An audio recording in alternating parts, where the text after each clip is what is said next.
I'm chizzum. I'm just chizzum. I'm chizzum.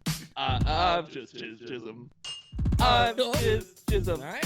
I'm just chizzum. I'm chizzum. I'm just chizzum.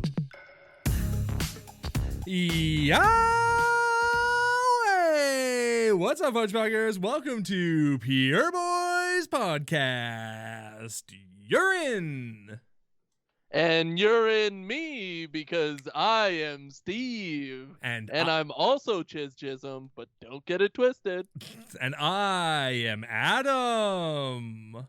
I'm urine in Steve. Yes, and urine and Steve, correct. It was urine and Steve, not Adam and Eve, all right? It was urine and Steve. That's what you said. You said, I'm urine and Steve. Well, that means that urine is in my Steve, not urine and Steve. Oh, I understand. Well, if it makes you feel any better, I'm only Adam because I talk first. That's the only reason I'm Adam and you're Steve, is because I talk first, because I hit the record button. So, and you were made first. It just makes sense. Well, Adam and Steve were made at the same time out of the same dirt. They were just clumped all together. I thought it was one clump first and then the other clump.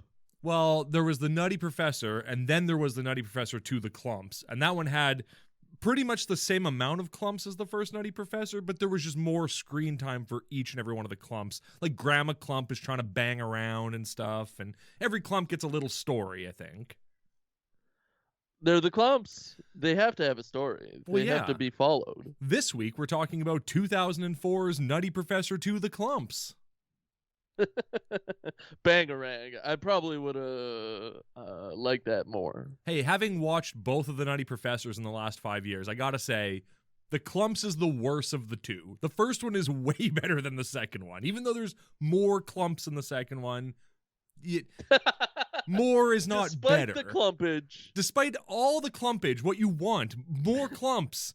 It's tighter. It's way better in the first one. The clumps are way funnier in the first one. Well, they tried to accentuate the clumps too much in the second one. They needed a story and a plot. Right, yeah. And the plot being, Buddy Love pops out of Sherman's pants and is his dinger at one point and is like, don't marry Janet Jackson! It's like, marry Janet Jackson, why not? I haven't seen it in 10 years. Is that the plot? Is that he has to marry Janet Jackson? Yeah, and I think there's also a part of the plot where a giant hamster, bangs some guy in front of the whole school. And I think that guy has been in one of these Christian movies. I can't remember which one, but I know it's I can't remember his name, but some guy gets banged by it. The guy plays the hamster? No, the guy who gets railed by the hamster and has his whole life ruined because he gets banged by a giant hamster in front of the whole school.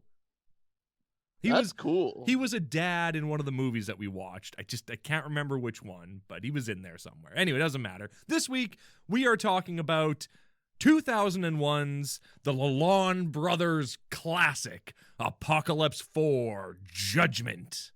And, Judgment. What could that mean? I mean, could it be directly on the nose and be this is going to be a 90-minute court trial? Yep, that's what it is. It's just court. Get ready for Court the movie. That's, I think, the biggest bummer of this movie is that it's Court the movie. And I don't want to.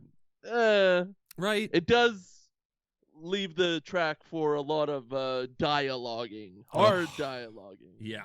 And we've had Trial the movie. It's called Mississippi Burnin'. It's great. We watched it 5 times in high school for various reasons. And we don't need more court movies. We already have that. We have To Kill a Mockingbird. That's it. That's all I can think of. Philadelphia. Maybe is that a court movie? I know it's an AIDS movie. Is it a court movie? It's definitely AIDS court-ish. Nice. AIDS Court. That's my favorite. That was my favorite NBC late night show.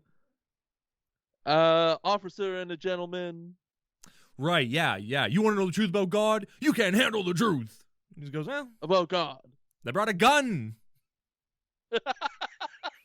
Oh, the resolution of this movie is absolutely dog crap. It's It's crazy. Yeah, but to go through all that muck to get there. To get to a point where I went, oh, this movie's over. Oh, well, I didn't expect that to be done so soon. I had a cat just rub up against me. I don't know about so soon. We gotta pray. We gotta get into some stuff. We need to pray to make it through the day. So let's start with the Pure Boys prayer.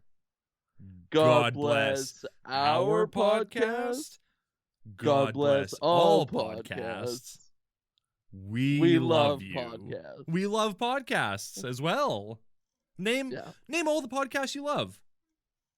Podcast.com.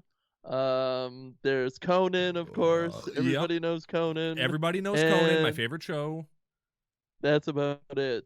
That's not a bad name for a show. If Conan O'Brien started a podcast called Everybody Knows Conan, I'd go, that's pretty funny. That's a good name. I think Mr. Raymond would chuckle. Peter Raymond or Peter Rainus? Well, Anus is in there for sure, but I'm talking about Everybody Loves Raymond because it's a... Oh, there was a moment in this movie where I thought they were talking about The Investigator, and then I had to check my notes and go, wait a minute, The Investigator came out like 15 years after this movie, so they can't be referencing The Investigator. Investigator is just so top of mind with you. Like, you can't stop thinking about it, and I certainly cannot. I mean, this movie shares a lot of DNA with The Investigator.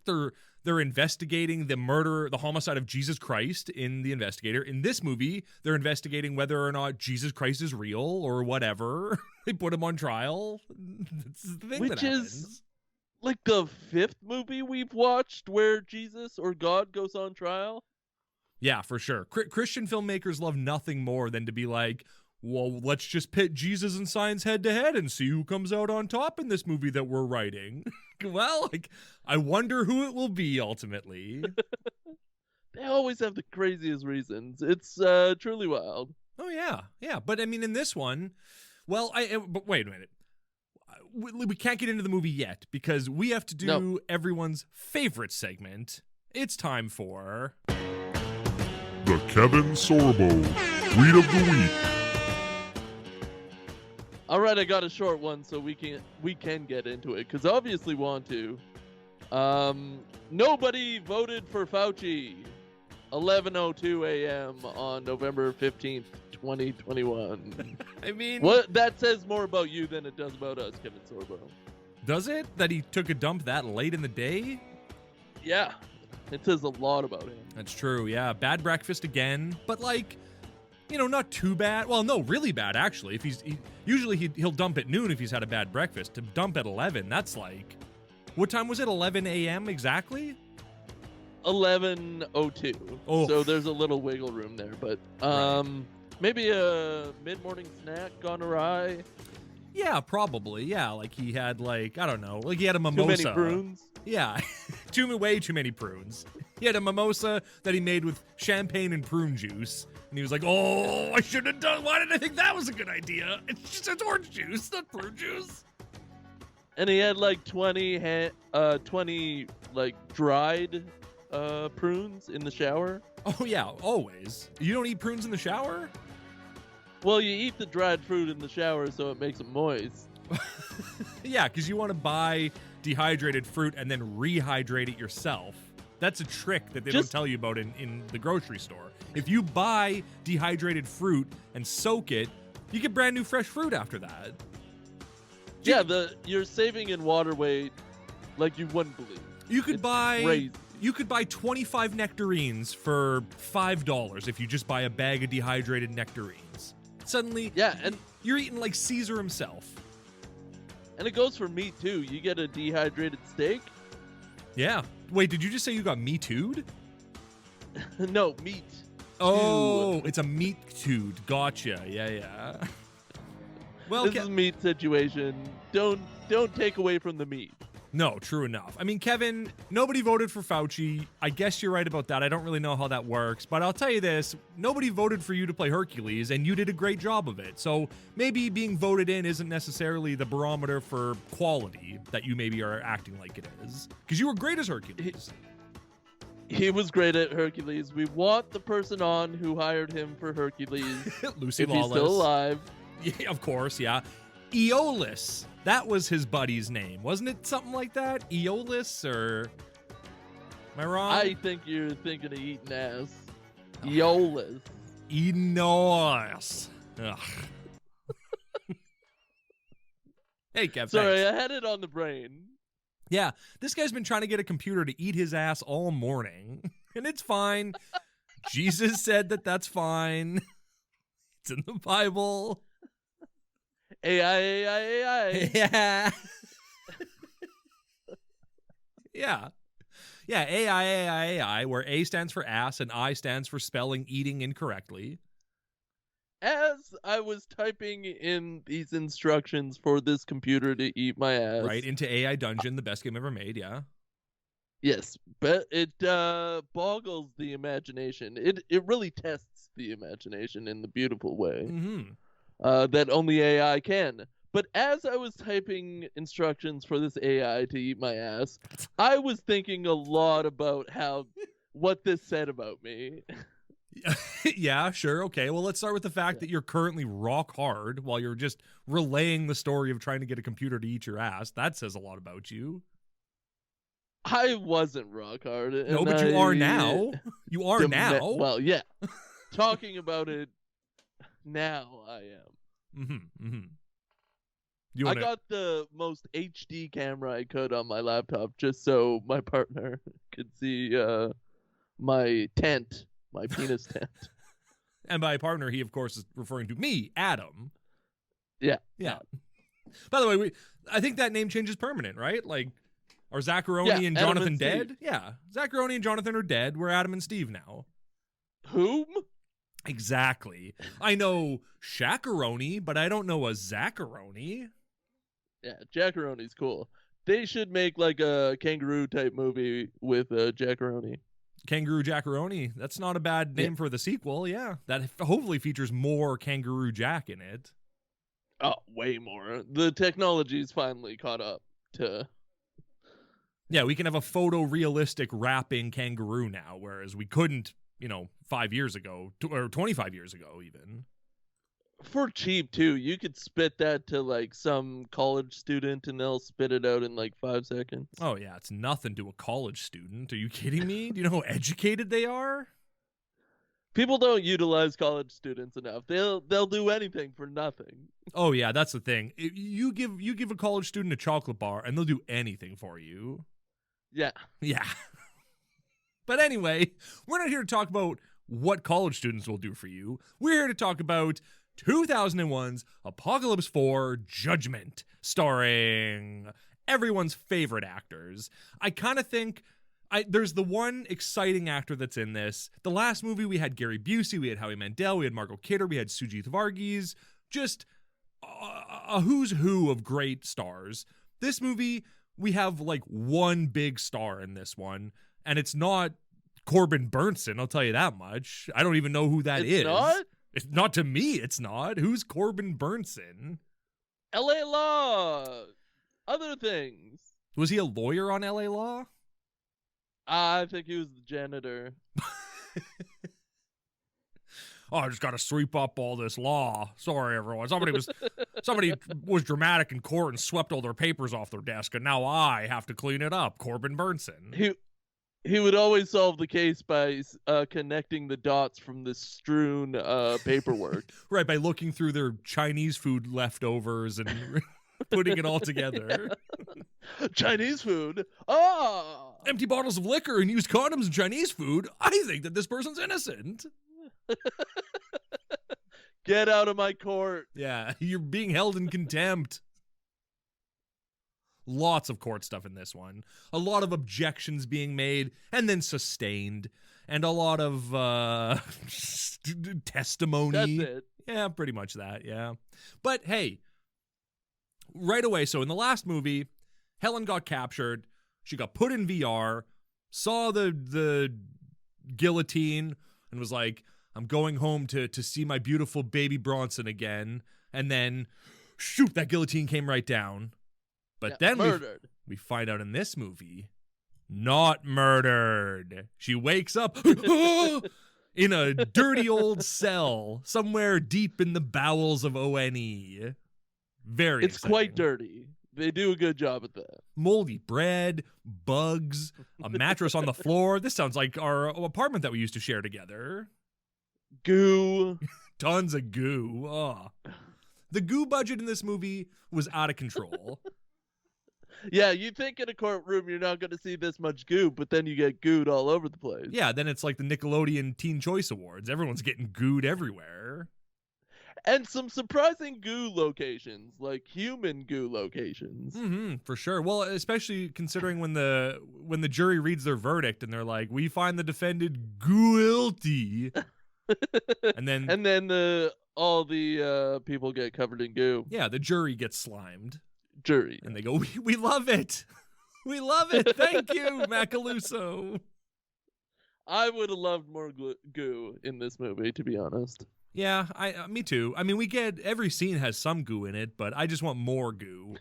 We should next time we should just watch the Power Rangers movie and just watch Ivan ooze and all the goo that he is spreading out. Yeah. Can we eat ice cream while we do it? Yeah, sure. You can do whatever the hell you want, man. As long as you can take notes while you're eating ice cream, do whatever you want. Can we please eat ice cream? Can I please get this computer to eat my ass? We'll see. I mean, I did successfully get the invitation, but I had to log in to figure it out. So not only do we get the return of Helen Hannah, very exciting. But we also get weird voiceover from Franco Macaluso where he's like referring to himself in third person, being like, "Oh, Franco Macaluso came and he totally saved the world. He's a cool dude. He's got a big dinger and a real trustworthy smile." Okay, cool. Strong hands. Yeah, very strong hands and very well-fitting suits and bad posture. And I don't know if you remember this conversation we had at the end of last episode, but you were saying that they're basically going to sweep everything in under the rug as far as what happened at the end of last movie. And I was thinking that, the good guys won, the haters won, and that Helen Hannah was dead. Before this movie started, I was like, oh man, I'm so excited for this movie. I don't know what's going to happen, but I do know one thing. Helen Hannah is dead. Yep. And then I started the movie. Turns out you didn't know Jack. No. She wasn't dead. She was alive. It's such a quick turn. Oh, yeah. They just she's not dead. Yep. Totally not dead. Complete, from the second they were like, oh, crap. We wrote that into the third one. I wonder if they even knew that there was going to be a fourth one. They made the third one and went, okay, we'll kill Helen Hannah. That'll wrap it all up. That's good. And then I guess Cloud 10 Pictures was like, oh, guys, we need a fourth Apocalypse movie. And they were like, oh, crap. All right. I don't know. Wake me up inside. Bring me back to life. Whatever. Helen Hannah's back. We can't make a movie about the Samoan. It's got to be Helen Hannah, even though the Samoan's in just about as many movies as she is. Not the main character. Yeah. He's a titular character in this whole franchise. I'm surprised he showed up again, to be honest. Yeah. What's his name? Samoan. Exactly. So that's why they made a movie, and that's why they brought Helen Hunt back to life. It's because they were like, well, we can't. No one even know. We didn't even give the Samoan a name. And I don't think he's Samoan. I think he's Filipino or something. Well, I think you're right. I think as soon as they finished editing this movie, they went, oh, crap. Oh, crap. And then, crap. Oh, no. How are we going to explain that Helen's alive? Well, just show that the devil stopped the guillotine with his fingers. It was like, blink. Well, it's his VR. That makes sense. Right, yeah. That's the thing. It is his VR. He could just go, well, why even go through all that then, the devil? Why even put her in that? Just capture her there. Whatever.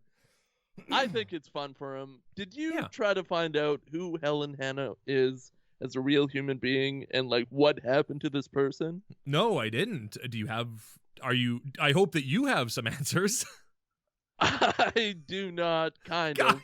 All right. The person is named Lee Lewis. That is one bit of information that I do have. Okay. She did these movies and 2 other things and then disappeared off the map. I can't find where she's from, birthday. I did find like one of those celebrity pages, but like instead of having the person's age or information about it, it's just blank. Oh, so that's sad. This person is nowhere. Well, Helen, are you okay? Write into us at Pure Boys Podcast on Twitter and at pureboyspod@gmail.com if you want to send us an email. I feel like she's a Broadway person. Well, I feel like you would have found some information about her if she was a Broadway person. I bet she's like a substitute teacher now or something. Like what? Or a writer. Like what kind of job would? No, you'd know about her if she was a writer. There'd be information about her if she was a writer. She's got to be something that's just buried deep in society that you couldn't Google that. You can't look up substitute teachers. So yeah, like a state senator. Yeah, she's probably like the head of the European Unity Project now or something like that. The head of PUPE. Something like that. Something like that. Oh, hey, did you clock how good the music is in this movie? No. They hired like a real composer for this one. There's like really good, like especially the opening when they pan out of the jail cell and they show the whole jail, and then like the music swells really nice and it shows the title of the movie, Judgement. And I just noticed, it was like, damn, that's like, there's good music. They hired a whole orchestra for this. It sounds great. Toronto Symphony, probably.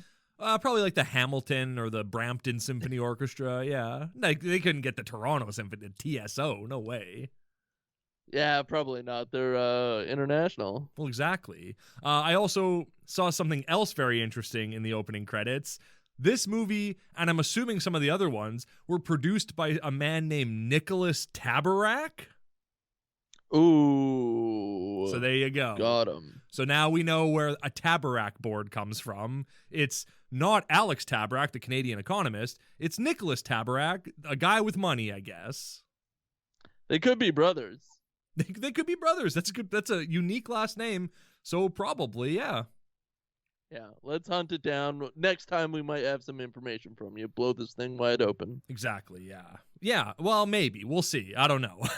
I don't want to look too deep into it. I don't want to get on the Tabarrok brothers' radar, that's for sure. Yeah, you're right. You don't want to get crammed into those holes. No, God, no. Those boys know money, and I have no money, so it's, Yeah. you know, I can't compete. They have all the chocolate bars you need. And I'll do anything for a chocolate bar, much like some of the cast in this movie. I'll do anything for a President's Choice chocolate bar from the looks of it. I think people were thinking Oscars when they read the script for this movie.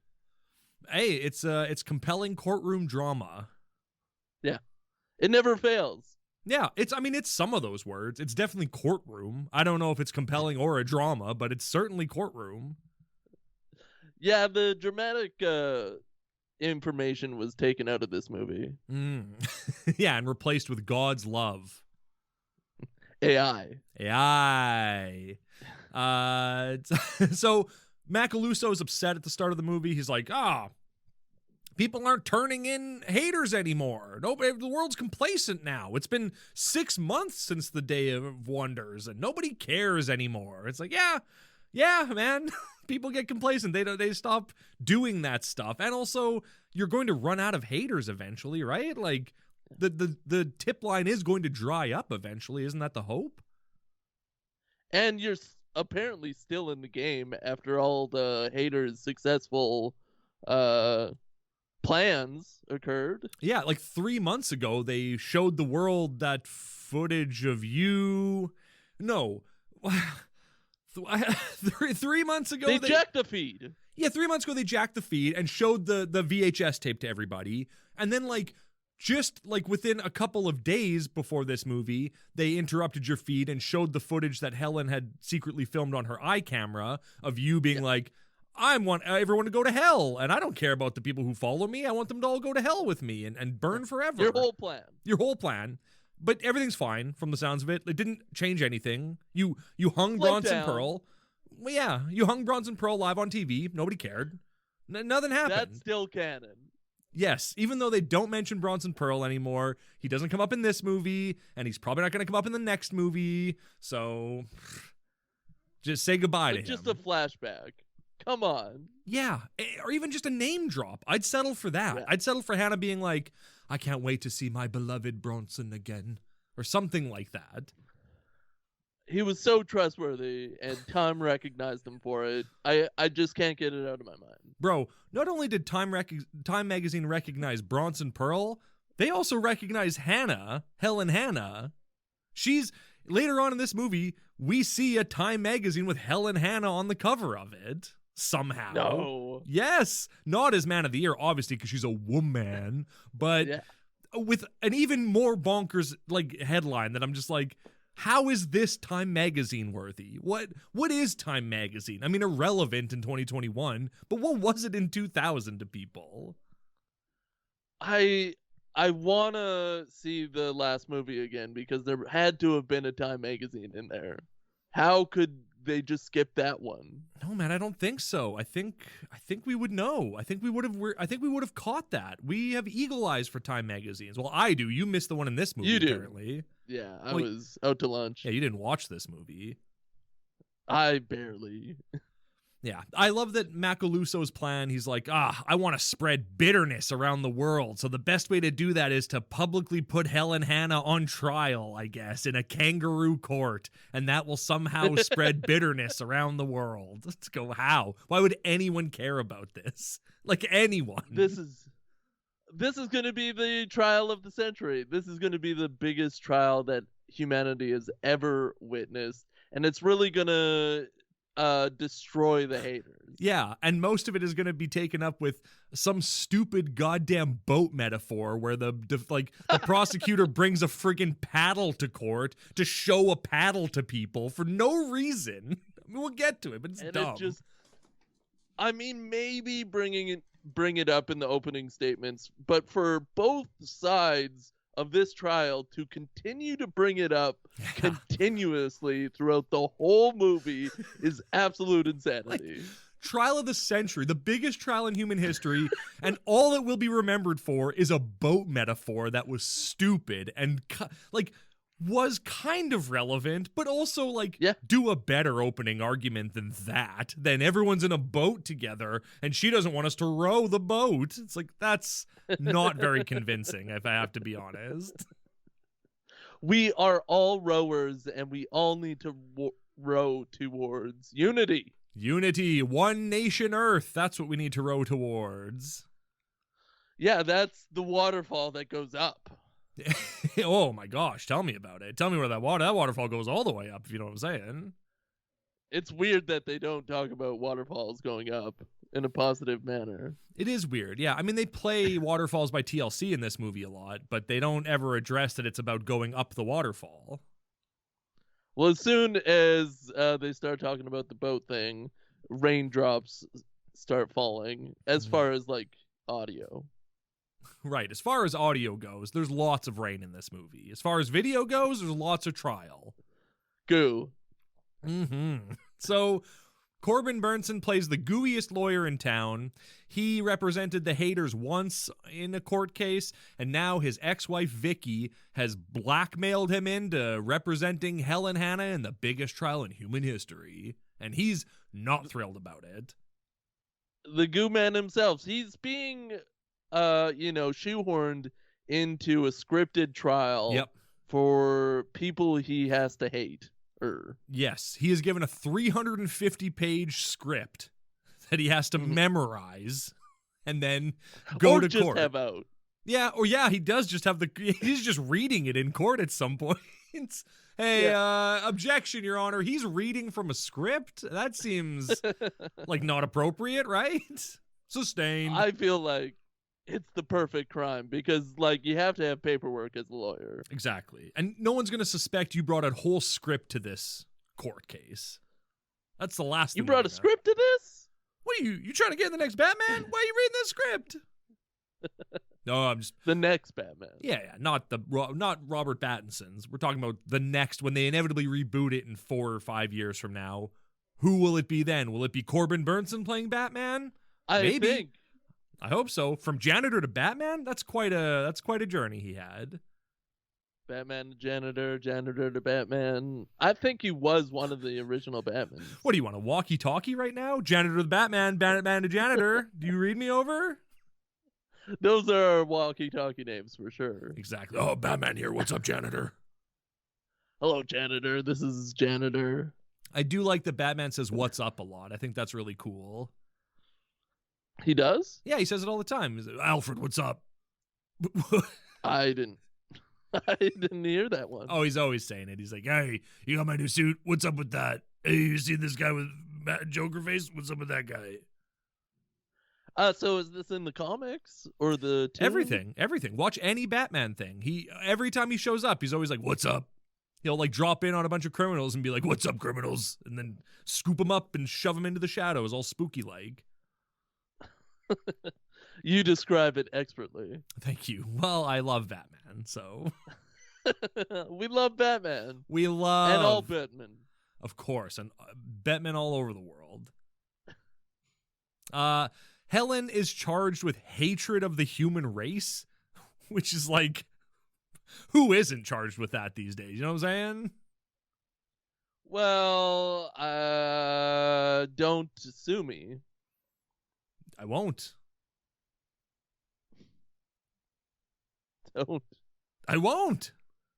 Don't do it. Okay, I won't, man. Jesus. I won't. That's all I have to say. What do you think of that? That she's charged with hatred of the human race? Is that even like a crime? Yeah, the hatred of humanity, that's the worst crime you could ever have as far as the O.N.E. One nation Earth. Correct. Is the nation of humanity. We're in a big boat. Don't forget the boat. Row with us. Exactly. This is how we row. That's what they say. Yeah, and the rest of the movie is about rowing. I mean, there's a good chunk in the middle that is for sure.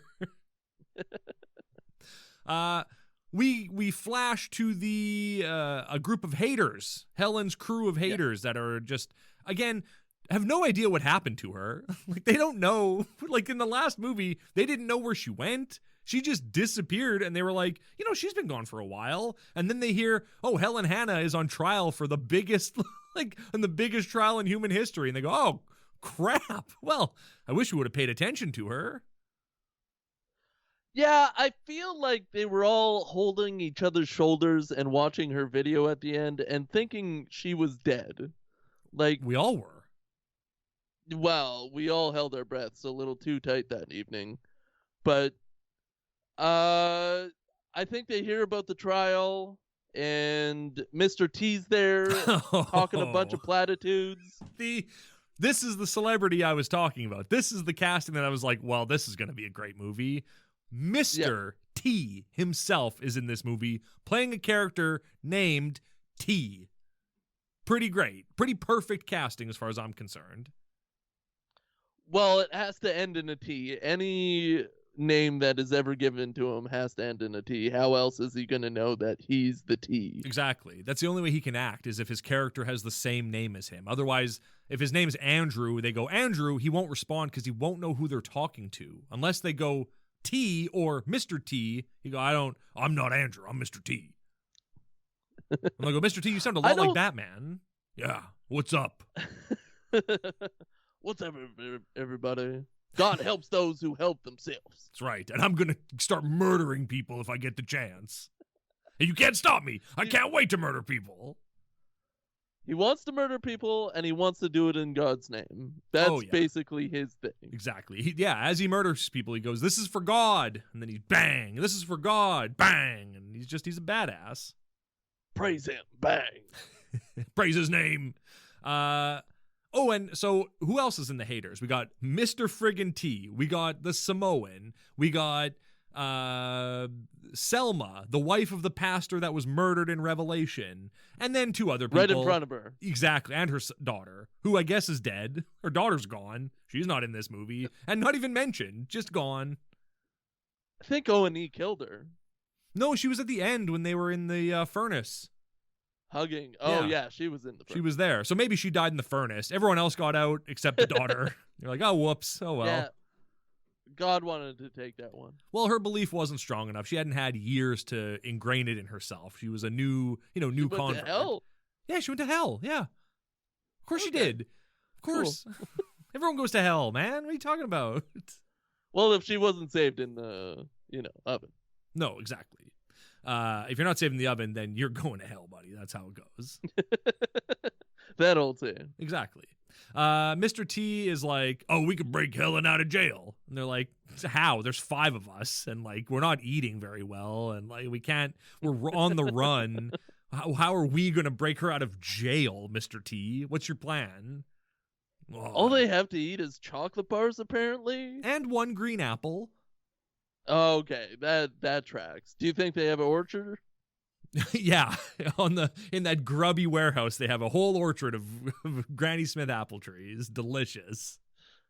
Well, I'm Steve, right? So I think about orchards and fruit all the time. Mm-hmm. True enough. Yeah, you're Steve, and you're all banged out, and you can't wait to just take a big juicy bite of an apple. You're darn right. I want that apple, and I want it in my mouth. When you were younger, were you obsessed with Mr. T the way I was? For a minute, Yeah. at least a month. It probably feels like a year looking back on it, but it was probably only like a week or a month. He's such an iconic like design. Like he's got such a perfect look that how could you not be obsessed with a man with a mohawk and 1,000,000 pounds of gold chains around his neck? And he fits that with his voice and the way he delivers lines too. Like he's a complete alpha man. For sure. Absolutely. If there's one thing I would describe Mr. T as, it's an alpha. It's a lone wolf. Yeah. He's a lion. And he doesn't. We're just betas living in the Mr. T world. Oh yeah, for sure. We're the sheep to his lion, that's for sure. I'm okay with that. Me too. I like looking at an alpha, and even as a kid, you like to see a big dog eat.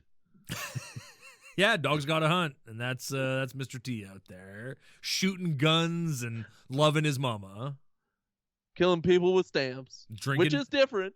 It is different, yeah. Drinking milk and passing out, classic Mr. T stuff. Did you watch the A-Team? I never really watched any of it.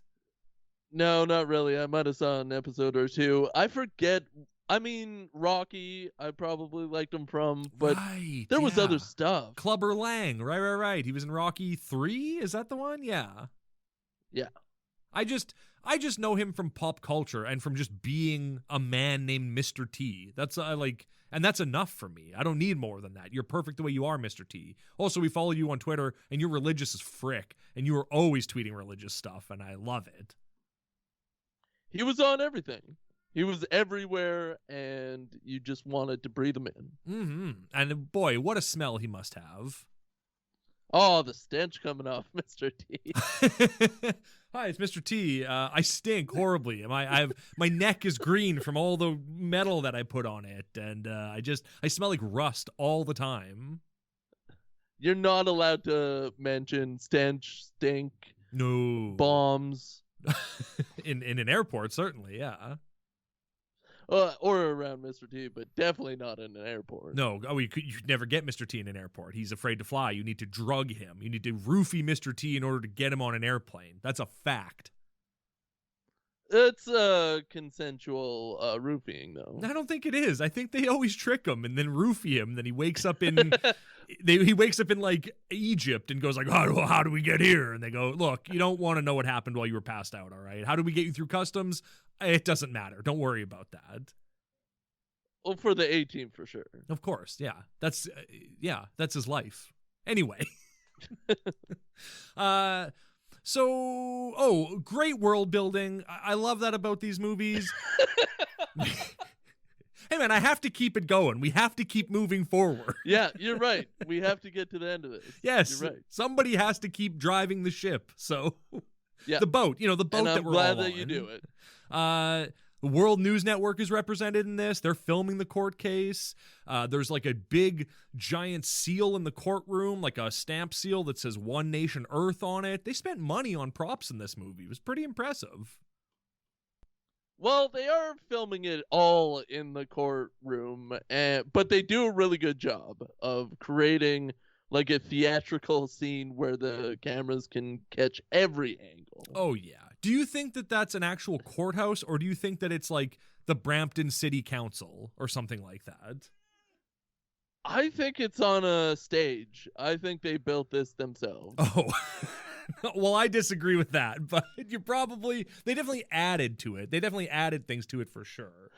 No, you're totally right. I'm picturing this very grandiose courtroom, and they didn't do that. I saw the carpet. I saw the ledges. That's a real building. I saw all the Brampton City Council signs in there for sure. The councilman and councilwoman. Oh yeah, I wish I had time to figure out what that building actually was. But I literally finished watching this movie right before we started recording, so didn't have time. Sorry, everyone. I was probably like the World Trade Center in Toronto. Yeah, something like that. Yeah, the WTC Toronto edition for sure. Yeah, ED for sure. So Helen is there. Like very early in the movie, this court case starts, and I went, "Is this going to be 90 minutes of a trial?" And then, yeah, it's 90 minutes of a trial. So get ready. Yeah, and Corbin is kind of ham-fisted. He can't really do a trial because it's scripted. Yep. But he goes off script immediately. His ex-wife just loves it. Oh yeah, Vicky is just like living it up, being like, I'm just gonna revel in Corbin's discomfort and watching him struggle. Like, out of all the characters that get the stamp, she's the first one that just kind of loves being evil, but normal. Well, I agree that she loves it, but I have to say, I think Willie was the first one to really love it. Yeah. He got it and loved it, so... But I agree that she does love it. Oh, he still does. Yeah, of course. I like that when Helen enters the courtroom, people are just throwing trash at her. It's like, I don't think you'd be allowed to do that at court. That's a bad way to start this case. Yeah, and also if you're filming and scripting it, because do you hear my cat? You don't want people to get on her side. No. Oh, he's literally standing right next to me here, purring and yelling because he wants food. He already ate. Yeah, he already ate, but he's like, I want more food. It's like, if I give you more food now, then you're not going to eat supper later. And we have a whole routine. So here he is. And they know the routine, but they gotta cram their jam sometimes. Oh yeah, Dad. Well, anyway, what a dingus this guy is. I love him so much. He's cross-eyed. He's the best. Oh, yeah. The cross-eyedness is cute as a button. Oh, yeah. Let's see if we can get him purring. Can we get a little purring?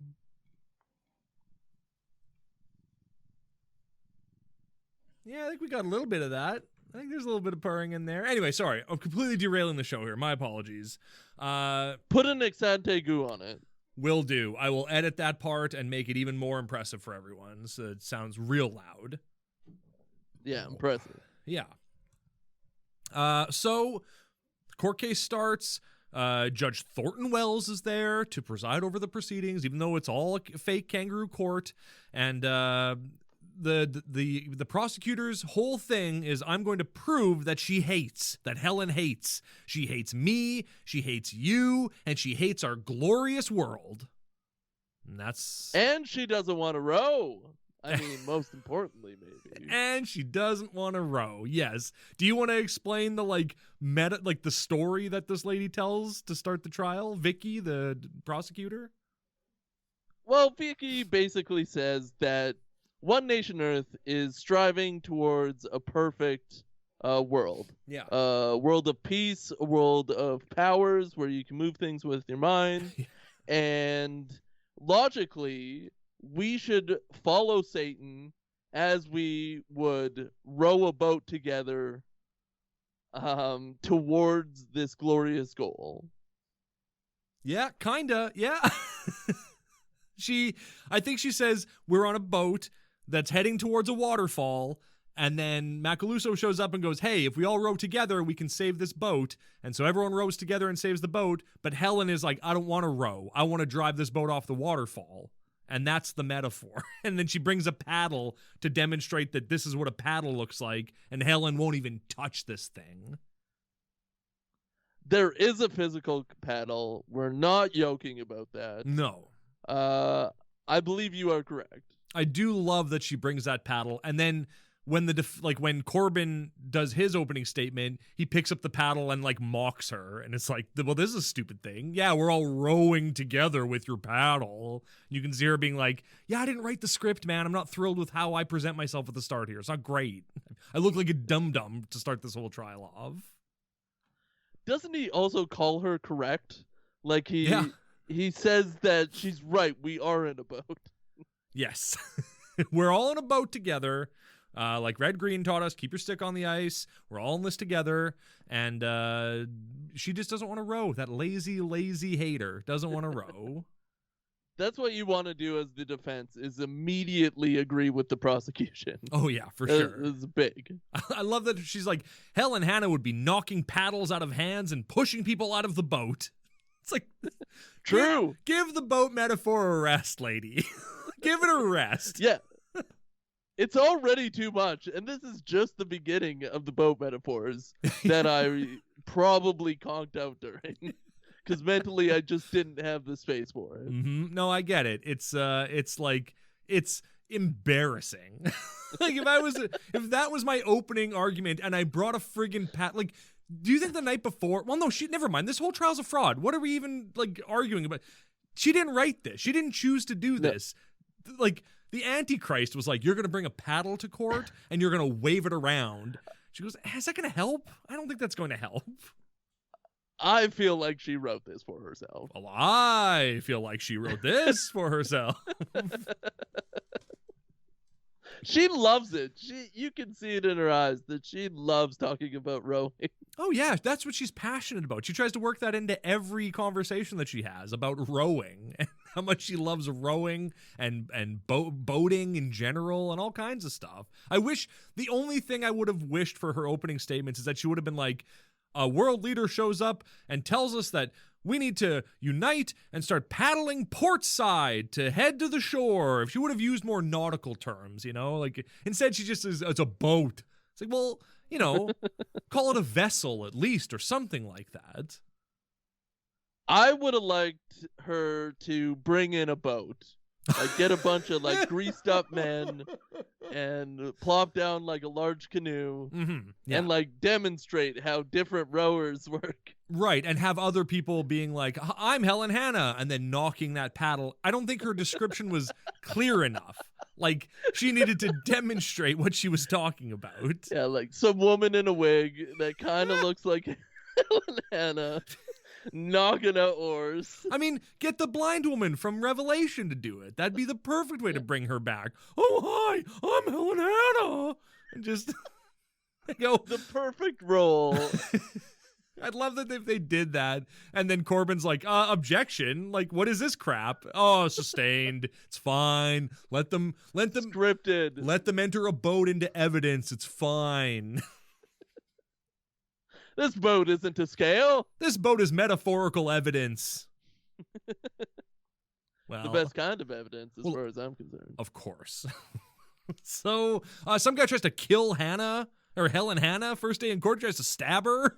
And they go up, take him away. Is that a part of the script? I don't think so. Take her away.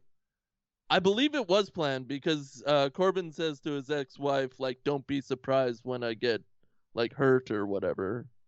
Or don't be too surprised. Oh, yeah. Oh, okay. Yeah, I didn't pick that up. But yeah, you're right. Yeah. They're very devious, this O.N.E. Mm-hmm. They always talk about how much Macaluso has, like, improved the world.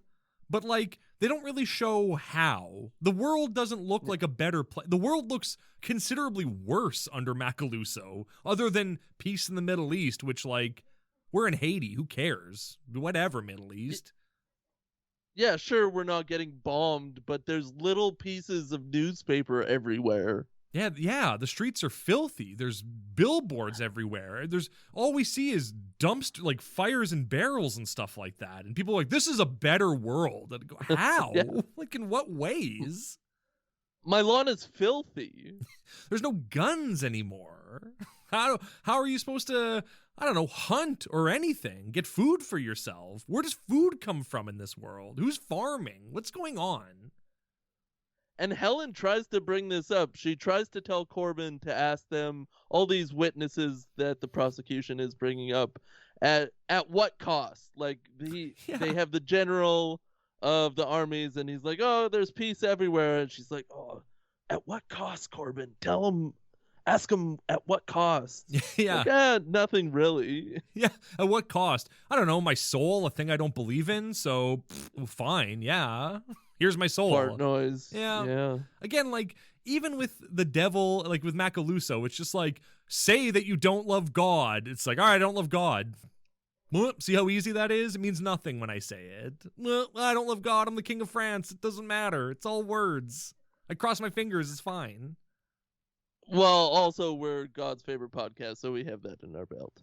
Well, that's true, yeah. Exactly. And speaking of God, Corbin's opening statement is like, we shouldn't be putting Helen Hannah on trial. She's just a pawn, a mindless puppet. We should be putting her leader on trial. God, let's put God on trial. And I went, I've seen this before. I know how this works. I know how this ends. He's trying to get the pressure off Helen Hannah and save her life. Oh, what a nice guy. Who cares? Yeah. And he's going off script, which the prosecution hates, but they work it out. Mm-hmm. And, like, I love that they're like, oh, God just isn't going to show up. And, like, he doesn't listen to the commandments of men. He's not just going to show up and, like, do miracles and stuff like that. And then at the end of the movie, just miracles are happening and nobody seems to care. And they're just like, okay, cool. Well, that happened. Whatever. So I was hoping a ray of light would have shown up on the witness stand and acted as God. Yeah. And answered a couple of questions. I thought that's where we were going in this movie. I was hoping the hand of God was going to come down from heaven and set off the only nuclear bomb in Las Vegas, therefore ending Randall Flagg's reign against the world and saving all the people of the stand. That's what I would have hoped for.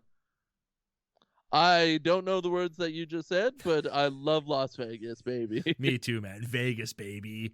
So they don't, in the, like, judges' chambers after the trial, they don't want to, like, execute Helen Hannah. Like, Corbin's, like, defending himself to the judges. Look, the reason I brought up we should put God on trial is if we put Helen Hannah on trial and execute her, she becomes a martyr to the cause. But not really. You executed the most trustworthy man in the world on live TV 3 movies ago, and nobody cared at all. So to think that anyone will care about Helen Hannah, a person that people don't really know, then I don't know. It just doesn't seem to make any sense to me. It really doesn't hold any water. This trial, why have this at all? This doesn't seem like this is going to bring about a boon to your side of procuring souls. Mm-hmm. It seems to be over. People chose the stamp. And the devil's like, oh, I shall cherish this moment for all eternity. It's like, what, this court case? Like, what are you talking? Why does everyone hate Helen Hannah so much? Like, why is she important? I don't understand why everyone is out to get her. She has done nothing to change the course of the apocalypse at all. So why do they care so much? Let her buck, whatever. She's the lead hater. They need to cut off the head of this resistance. Are there haters? Of these 8 guys. 3 by the end of this movie. There's literally 4 haters, I guess, by the end of this movie. That's it. That's it. Who cares? Oh, well. Well, as Helen said, God only needs one true soul. Exactly. Like God said, there's good souls and assholes. So. What soul do you got? Oh, ass for sure, yeah. Yeah, me too. I have one. So I thought that, like, they proved that O.N.E was doing the terrorist attacks in Revelation. I thought that they proved that already. But again, it's done. But again, nobody cared. So to say that Helen will be a martyr, no, she won't. Nobody cares. Nobody watches TV apparently, except for people in a bar, because that's the only people we see watching it. And even those guys don't really take in the information too well. You guys are fine. Oh yeah, you did it. You did it. You won. Mr. T wants to go shoot up the courtroom, but the other haters are like, no, don't do that. That's a bad idea. And he goes, well, I'm going to go do it anyway. And so he runs off and he gets a fake tattoo of the mark on his hand so we can or it's not even a tattoo, because spoiler alert, it's like a goo stamp. Yeah, Corbin's mark is fake, and it's just like a sticker that he peels on and off, where I go, someone's gonna find that, right? Like, someone's gonna catch that immediately, right? Yeah, it looks real bad when he peels it off. It looks like a temporary tattoo when it's not being pulled off. So that looks real. Yeah, I guess. But Mr. T gets one as well, and he's like, hey, sucker, I'm going to get this tattoo, and I'm going to get out of here. And so he runs off to, get more people to join the haters, I guess. And the best he can do is two losers sitting on a rooftop, some jabroni and some woman. Starving losers. Some jabroni and a woman with the worst Scottish accent I've ever heard. I was so happy when she quit the haters and left the movie, because I just I don't want to listen to this woman talk this whole movie. Her voice is nails on a chalkboard to me, and I don't want to hear her at all. And luckily they write her out very quickly. I wonder if she just wasn't vibing with the cast or something, because she leaves one scene. Not that the group of haters have much to do in this movie at all. Nothing. But she has even less to do and just leaves. Yeah. And I'm not for this cause. I know what's going to happen here. It's death. Do it in a bad Scottish accent, please. I can't do Scottish. Oi! Here comes the glue. It's only a Scottish accent. Yeah, that's only a Scottish accent I can do, so. Oh, I love when Mr. T is getting his his fake Mark of the Beast. He's wearing a short sleeve shirt, but for some reason he's rolled the sleeve up on that arm. He's you see him later and the sleeve is rolled up. Why'd you roll your sleeve up, man? It's on your hand and it's a sticker. Why'd you go through all that? It's just a silly detail. It was that's unnecessary. He didn't have to do that. That's a very silly detail. I wonder if some some intern did it and had no idea what they were doing. As a prank, yeah. There was a lot of unpaid interns that worked the cameras and did all the stuff in this movie for sure. Yeah, some unpaid college students for sure. Absolutely, yeah. Hey, if you were going to set up a hotline to turn in haters, what would the phone number be for that? 1-800-666-6666. Well, sure, okay. I thought you were going to say 555-HATE, which is what the number is in this movie, but sure, yeah, your 6 number's fine too. It's not even toll free? That's crazy. No, you got to put area codes at the start of that, apparently. You got to just ridiculous. Guess what the area code is going to be.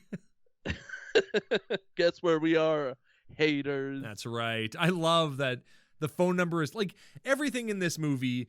Macaluso is just clearly evil, but everyone's nah, it's cool. Call the 555-HATE. Yeah, I have no problem calling that number. That doesn't set any alarm bells off in my head or anything. Are we on the wrong side here? Nah, just call the hate hotline. It's all good. I mean, calling himself Lucifer is one thing, or Satan.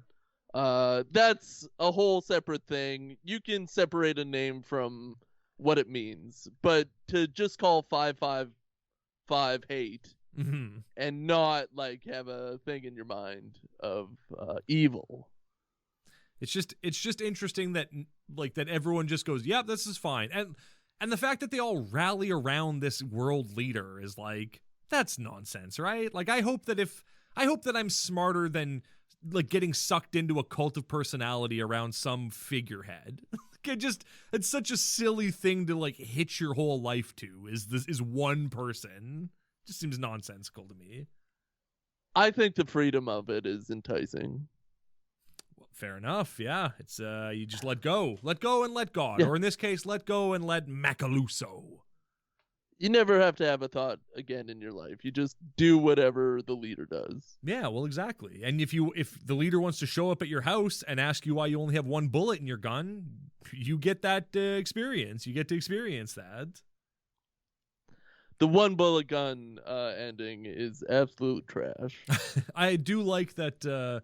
When Macaluso goes to visit Corbin at his house and is why do you only have one bullet in your gun? Just kidding, I know, I'm the devil. But he says, I like you, Corbin. You have good qualities. You're self-centered. You have a lot of self-pity, pride, vengefulness. And I was like, hey, you'd love me, Satan. Come see me, man.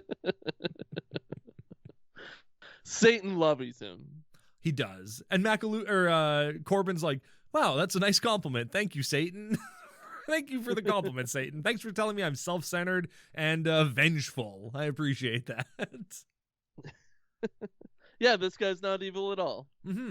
But he shows up to tell Corbin, hey, I'll take the stand at this trial, me, Macaluso, the Antichrist, but Helen Hannah is not to take the stand at this trial. And then the next day, the prosecutor's first witness that they call is Helen Hannah up to the stand. And you know Corbin was like, oh, crap. I promised the Antichrist I wouldn't let her get on the stand. But the prosecution should have this instruction by Macaluso as well. He's the one running the trial. Yeah, and so what happened? And they had to amend the law so that the prosecutor could call the defense to the stand. Because when when Vicky calls her, Corbin's like, hey, you can't do that. And the judge is like, well, actually, she can. We amended the rules recently. Oh, crap. Okay, well, fine then.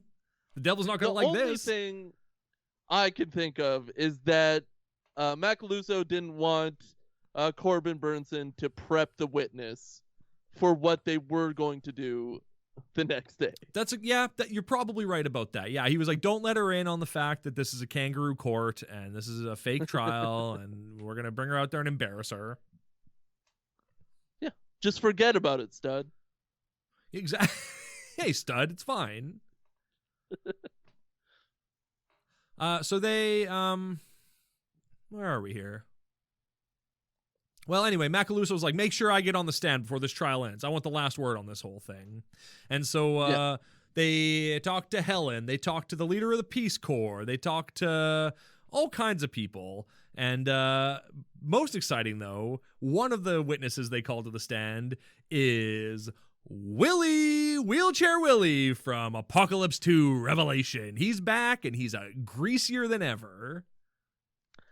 I was really proud of this moment to see him standing up there and telling everybody his beliefs. Oh, yeah. And like, he could not care less about the courtroom. Like, he's up there just like swinging his dinger around, just flirting, like trying to get the crowd to cheer for him and stuff. Like, he's just hamming it up in this court, and everyone else is taking it very seriously. And he's just like a jester out there. I really liked Willie in this scene. I thought he was hilarious. It reminds me of how good he was in the movie, in the second movie. How much panache and energy he brought. Oh yeah, including psychic energy when he psychically dumps a jug of water onto Helen's lap, and everyone goes, "Wow, amazing!" But barely. Like, he has to jiggle that jug a long way. Oh yeah, and we've seen people do like way more impressive things, like grab Bibles from the corner of the room. Yeah, grab knives and hold them. I mean, if Tim Tucker has anything to say about it, you can do anything. Tim Tucker rules. Tim Tucker rules. Tim Tucker rules. Willie drools. How's that sound? Corbin Burnson's name in this should have been Tim Tucker. Why let go of that name? Yeah, for real. I survived my fall out of the 14th floor window. I'm Tim Tucker. We find out that Helen is Willie's half-sister. So we thought she was his sister-in-law. No, she's his half-sister. Which, what is that? Is that you got different moms or dads or something? Oh, okay, that's what it is. Okay, who cares? I love that they ask him, like, what was Helen's response to you getting, the gifts from Macaluso and getting out of your wheelchair? Well, she said it was evil and I should have stayed crippled. I don't think she said that. Like, she should have gone, objection, I didn't say those words. Like, at all. Well, they don't have a transcript from that conversation, so she can't really back it up. But, I mean, she essentially told them to stay crippled. She didn't say that. She's, like, first of all, his reveal that he's not paralyzed is when he pulls a gun out and is, like, threatening to kill Helen. So, like, it's in a moment of utter betrayal that she finds out he's not paralyzed. So, I don't think she had time to be like, you should have stayed crippled. She was probably more like, why are you doing this to us?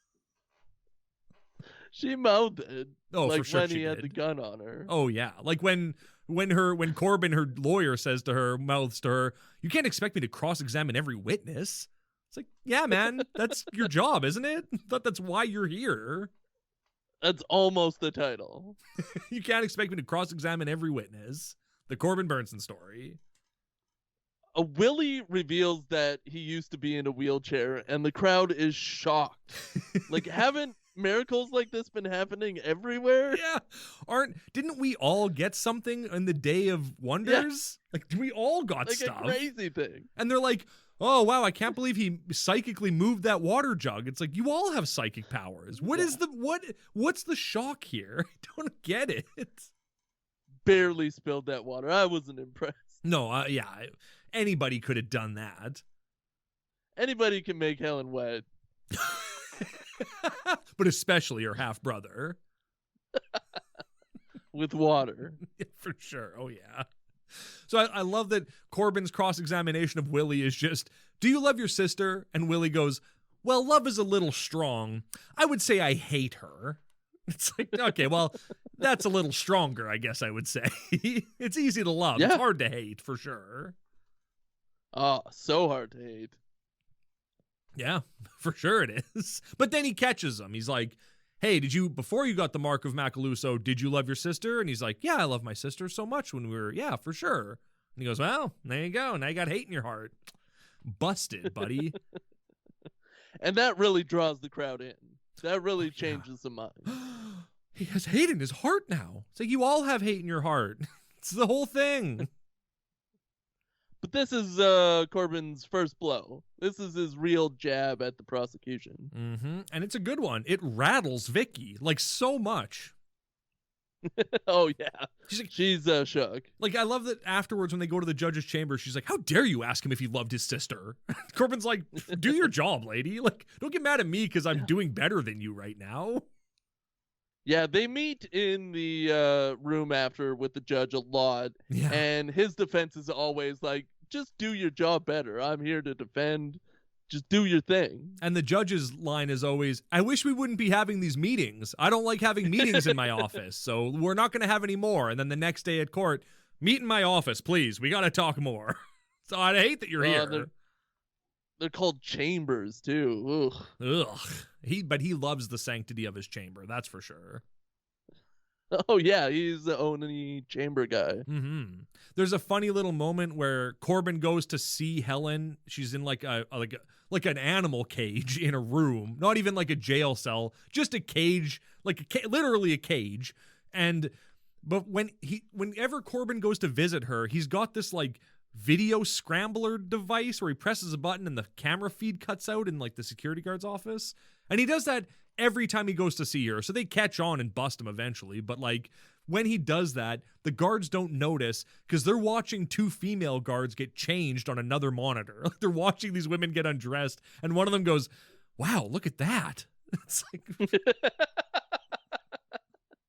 It takes them about 10 times for this video feed to cut out, very specifically when the lawyer is in, for them to get it. But, like, you gotta watch people dress. I guess, yeah. You're getting paid to. Why not? Yeah. It's not creepy at all. But I love that they seem surprised that it's happening when clearly there's a camera pointed at the women's lockers that has been there the entire time, presumably. You're telling me this is the first time you've noticed female guards getting undressed on camera? I don't know, guys. Wow, look at that. Maybe he's usually alone and he's trying to gauge the room, see what the other guy says.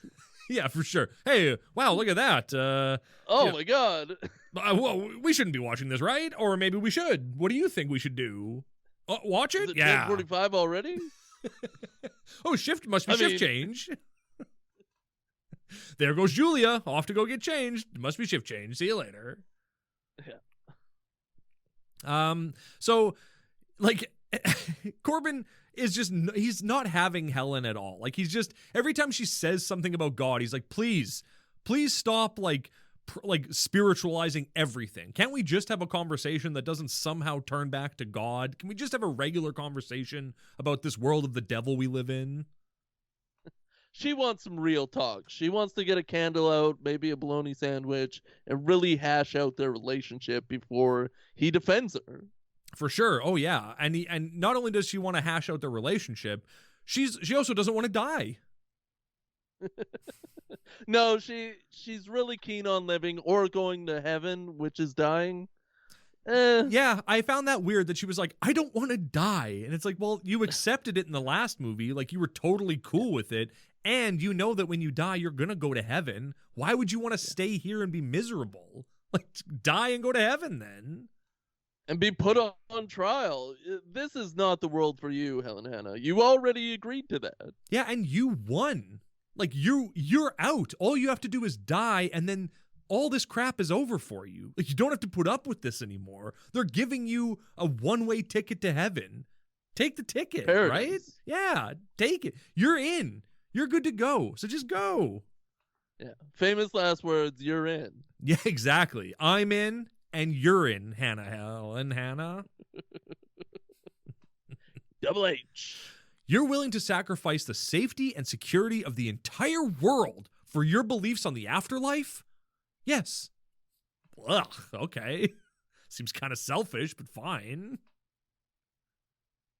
She wants what she wants, and she's going to get it no matter what. Oh, yeah. And Mr. T is going to kill some O.N.Eers no matter what. That's for sure. In fact, he says, if those 666ers want to go to hell, why shouldn't we help them get there?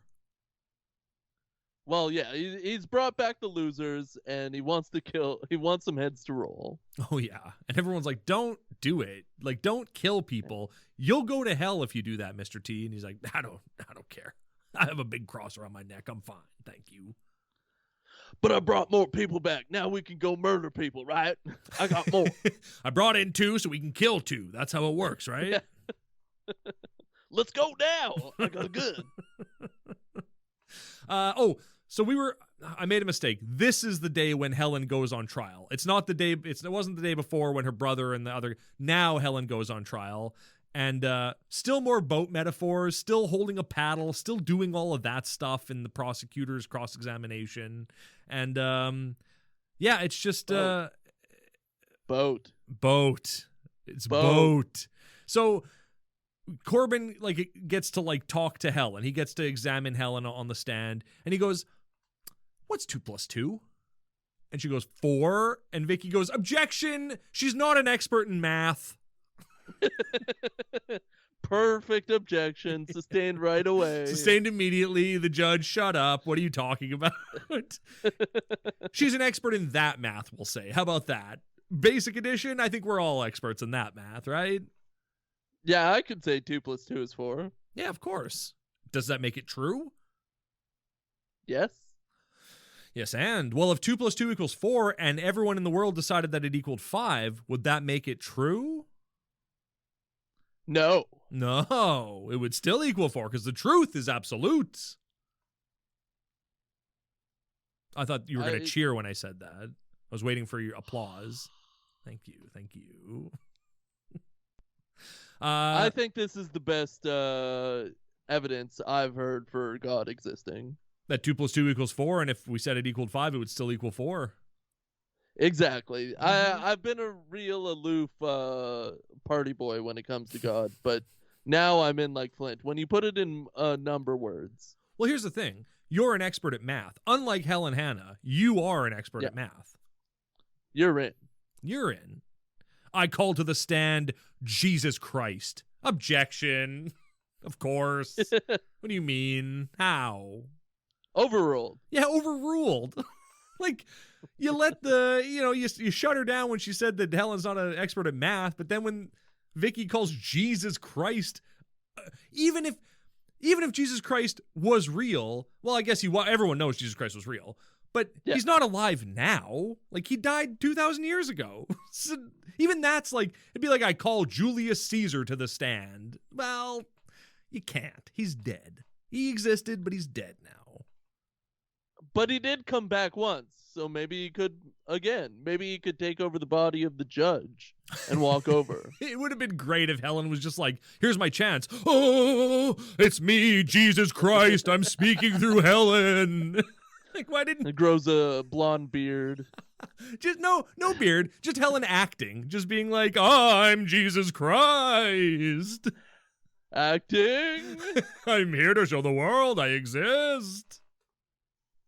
Yeah, I think that would have been a great turn. And, like, really draws you into the story. Oh, yeah, but it turns out that their God is either a coward or a fraud or maybe just a good bedtime story because Jesus doesn't show up. Well, maybe he's watching. Maybe he's invested from the audience perspective and doesn't want to get involved. He's always watching. He sees you when you're sleeping. He knows when you're awake, and he knows if you've been bad or good. So be good for goodness sake. God helps those who help themselves. Exactly. And other God-related things. Well, Mr. T says that it at the beginning, and I think it just rings true for this whole series. True, yeah. God helps those who help themselves. Do as much as you can, and then God will just work miracles to do the rest. Don't even sweat it. Yeah, eventually. When you're in a firing room, he'll definitely help out. Oh, for sure he will, yeah. I do like that Vicky, when she introduces Mac, like she is ready to call her next witness. Jesus Christ doesn't come to the stand. She goes, but there's somebody else who will come to the stand. I'd like to call to the stand Franco Macaluso. And there he is in all his glory. Nick Mancuso out there hamming it up on in the courtroom. Here comes the king. Here comes the big boss that is promised salvation on earth. And he is flesh. Touch it. Oh, yeah. And like, he is going by the name Lucifer now, and everyone's like, that's cool. We have no qualms with that. It's fine. Lucifer's fine. 666, that I'm suspicious of. No, we love you that too. Give us the mark of the beast. Let us follow a man who calls himself Lucifer. No problem. That's not a bad thing. That's good. I think 555 hate is the most damning thing. Oh, yeah. Why was it 555 hate? Why wasn't it 666 hate?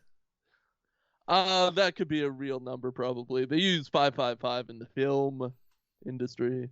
True. It just seems like a missed opportunity of synergy, you know? And who doesn't love synergy? Well, that's why you start a 800 number. Oh, that's a good point. Yeah. Do people still believe in that ridiculous book, the Bible? It's like, guy, it's been 6 months. Yeah, probably people still believe in that book. Like, it hasn't even, if it had been 6 years, I'd go, well, maybe not. But like 6 months, that's not that long of a time. Yeah, there's a couple people holding on to their Bibles. Haters, if you will. Exactly, yeah. And somebody named Corbin Burnson? Could he be a hater? Could he be having a fake mark on his hand? I wonder. Yes, he be. Yes, and he be. You know, as much as I love Nick Mancuso, I think they did a bad job of portraying the Antichrist in this movie. Like, I would imagine, much like the Omen movies, who cast Dr. Alan Grant, Sam Neill, as the Antichrist, a charming, handsome Australian man, why wouldn't they cast someone charming and handsome in this movie as the Antichrist? No offense to Nick Mancuso, but he has an evil smile, and he's a greasy-looking dude with bad posture in this movie. And, like, why anyone would go, this is a man we can trust, is beyond me. Why not have some young buck, some stud out there? Give people a reason to like the Antichrist, because he's hot. Like, get, like, Wayne Gretzky or something? Yeah, in 2000, sure, get Wayne Gretzky to do it. Great call. Like it's his version of Space Jam.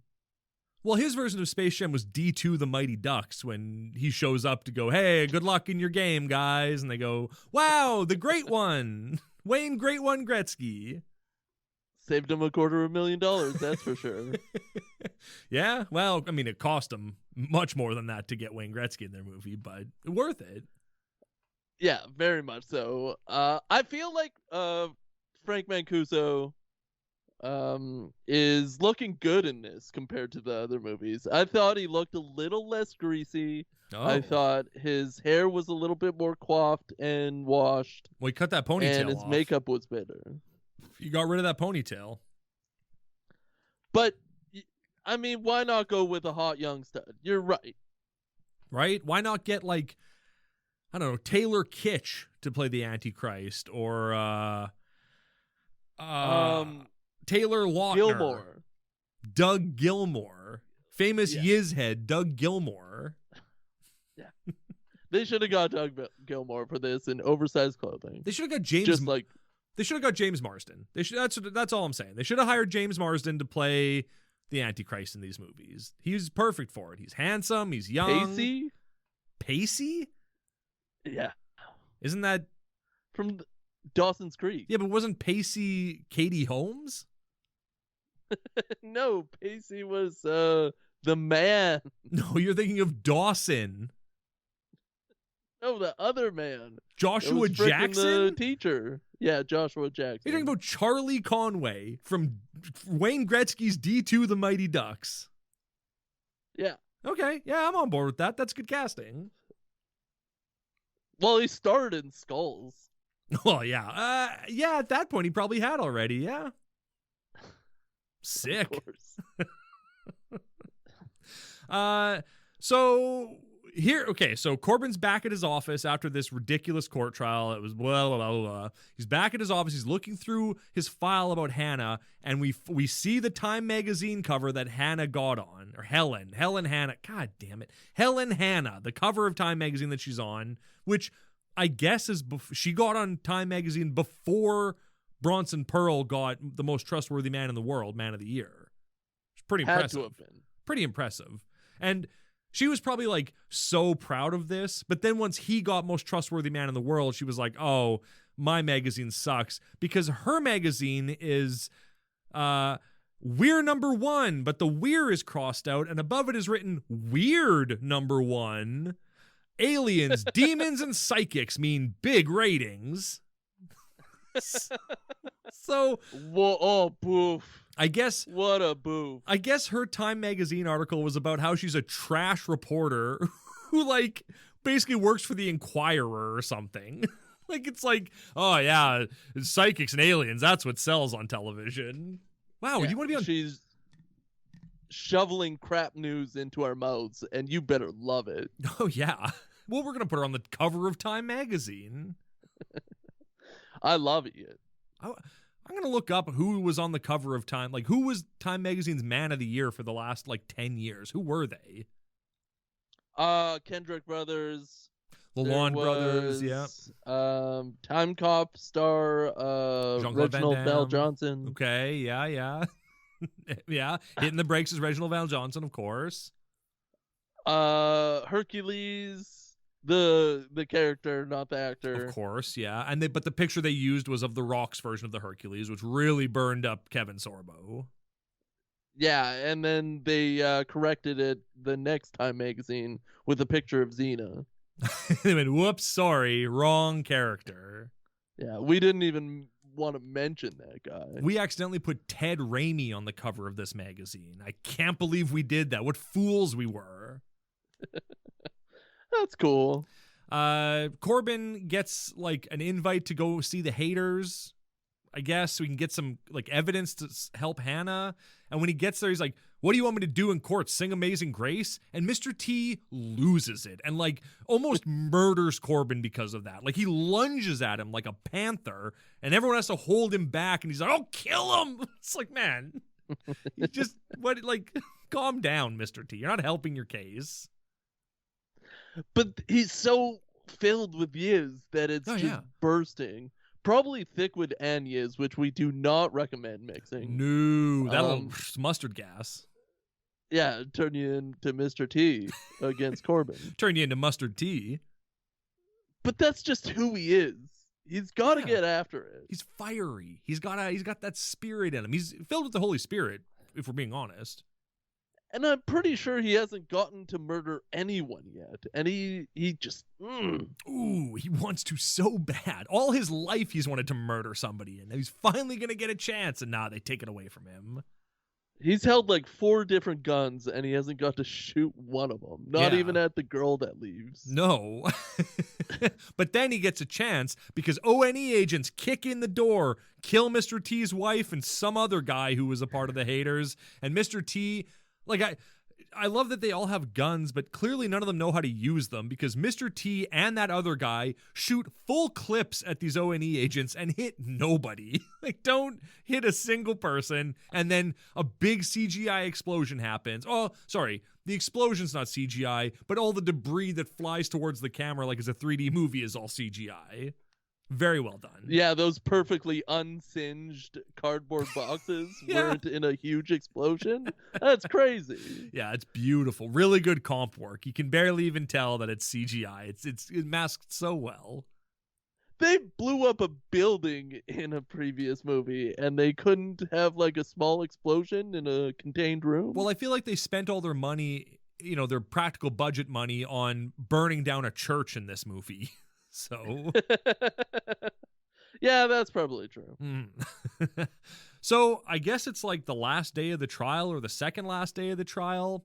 And Selma, the pastor. More boat stuff, of course. Yeah. I mean, like on this day, Vicky rides into court in a boat and is like, look, I'm in the boat. Will you get in the boat with me? And we'll all paddle together. And people are like, yeah, we got it, man. Like, we understand. There's no jury here even. But we understand.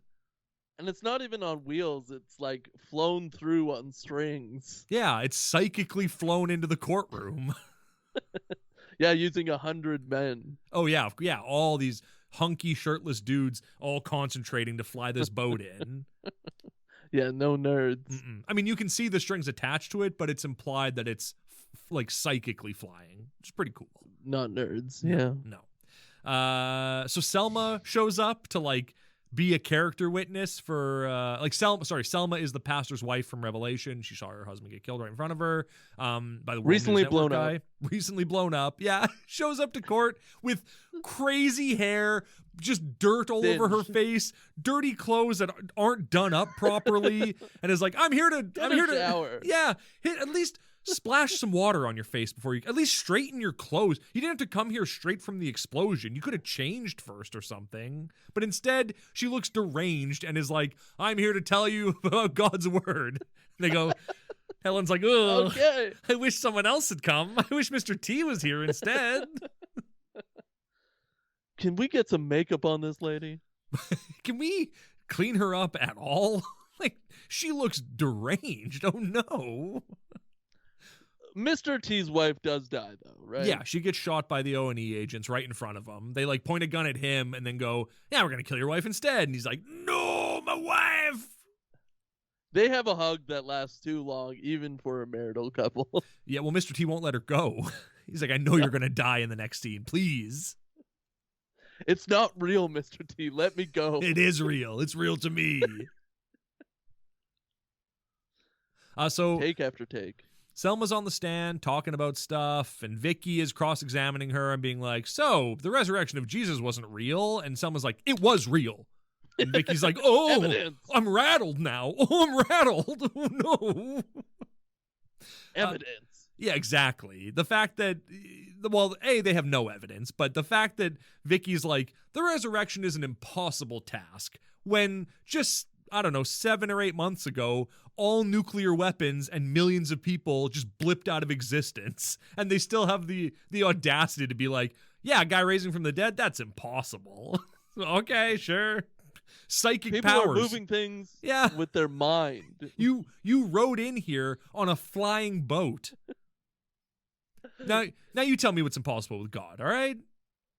The fact that nobody stands up and mentions the flying boat at her is unruly. Ridiculous. The fact that no one calls her out for like pretending to paddle in the boat when they're like, you're barely trying, and this is how you're going to convince us to get in the boat? No way. She has really good item work, though. Like, it really looks like she's pushing along water to propel herself. Like, one of the hunky shirtless dudes is psychically pushing back against the paddle, so she is getting some actual resistance on it, which is pretty cool. Like a clever trick to, do that in the movie. Yeah, you would think that she went to mime school for 10 years. Yeah, but no, she didn't. Barely, not even a trained actress. Was a real lawyer before this. Mental powers. Exactly. According to Selma, there are 500 respected people who saw Jesus after his death. And at no point does Vicky go, well, show me that then. Like, I could say that there's 1 million people that didn't see him after his death. See how easy it is to just say things? It's so easy. I feel like we've heard about these 500 people before, and they got tortured and killed to denounce the resurrection or something like that, and they wouldn't deny it. And that is proof. I guess. And what else has that much evidentiary facts in history? I don't know. Everything. Everything we have history of, I guess. I don't know. Shakespeare didn't write anything. It was his boys. He was a nom de plume. I do love that Selma goes, do you know who Simon Greenleaf is? And Vicky goes, of course I do. Okay. Well, yeah. I don't know who that is. Oh, he's a guy who wrote a thing in the 1800s saying that, yeah, Jesus was real and the resurrection happened. And people go, I mean, I guess he proved it somehow with books or something. I don't know. We got to get into it probably someday. Maybe on my deathbed. That's a good point. Maybe on your deathbed you'll find out who Simon Greenleaf is, but probably not before that. Maybe. Well, you also have to read the whole Bible on your deathbed, so it's gonna be kind of busy. I'll probably pick up Greenleaf first. Good call. Yeah, I mean his book is probably easy to read. It's written in the language of the 1840s, so that should be a pretty quick read. Get an EPUB, put it on my phone. Yeah, well, yeah, get an audiobook. Does Simon Greenleaf, did he record the audio for his audiobook? I hope so. Probably like on a stone or something, hey? Yeah, he cut grooves in a stone. Yeah, he grooved the stone. You can make music that way. You rub a stick in the groove, and boom, you got a song. It has to be a good stick, though. Not any stick will do. No, not any stick will do. It has to be a good one. Bamboo. Exactly. So Mr. T can't wait to go shoot up this courtroom. He's so excited. He's so excited. He says, this ain't God's world anymore. It belongs to the devil. It's like, well, that's true. I mean, that is correct. This is the devil's reign on earth. And then, like, what happens after this? The devil reigns for 7 years, and then God comes back and, like, sucks everyone up to heaven. And then what? The earth just, like, farts off into space? Like, what happens to the earth after all that? I think the universe just kind of blinks out. There's another big bang, and then zoop, there we are again. Then zoop, 5,000 years, and it all starts again. Exactly.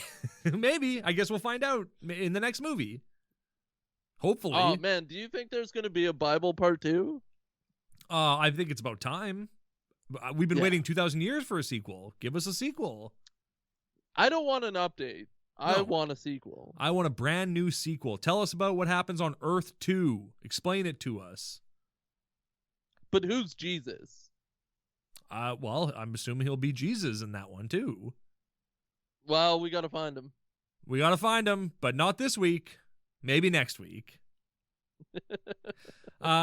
Vicky rats out Corbin to the judge by telling him that his mark is fake. That never comes up again, and nobody seems to care. So I don't know why that scene's in the why that's even in the movie. Why him having a fake mark is even there. It amounts to nothing in the end. Well, it shows that it's a kangaroo court, I guess. Like it kind of damns the prosecution. I guess. I don't know. It seems like it's kind of a pointless thing to... Well, anyway, it doesn't matter. What does matter is that Mr. T and the idiot loser that he brought onto the team try to sneak into the O.N.E, into the courthouse. The idiot loser is killed immediately, like busted immediately. And he keeps looking back at the van where the Samoan is and being like he looks so heat going into that place. And of course he's captured and killed immediately. It's very well lit. He doesn't sneak that much. Nope. And he hacks the door very loudly. I yelled hack the planet because it seemed appropriate. He was hacking the planet. You're right. Yeah. The one nation Earth. Yeah. And then he just gets got immediately. A couple of guards come around the corner and pop, you're done. Yep. Which is refreshing for a movie of this time. Well, I love that Mr. T is like, okay, now I'm going to sneak by them. And Samoan's like, how? And he goes, well, there's already a bunch of guards down there. What's one more guard? And the Samoan doesn't go, well, actually, there's only like 3 guards down there, and the guy who got killed was also dressed like a guard. So if you, a giant man with a gruff voice and a mohawk, try to sneak past these people dressed as a guard, I don't think it's going to work. But it does. Of course it does. It does. Yeah, because it's Mr. T, and Yeah. he's got panache. And he doesn't call anyone a fool in this movie. Like, I would assume that would be in his rider, that, like, I have to call someone a fool in every movie that I'm in. You would think that would be a part of his contracts, especially at this time after all. I mean, he's had a career by now, and he can dictate whatever he wants. Well, yeah, that's true. Well, yeah, at this point, he is a meme in pop culture. Yeah. Like, this is when I kind of, in 2001, I was aware of Mr. T at that point, right? So, yeah. He's in the zeitgeist. He's beautiful. He's got so much oil on him all the time. He's got a deep Batman voice. I love him so much.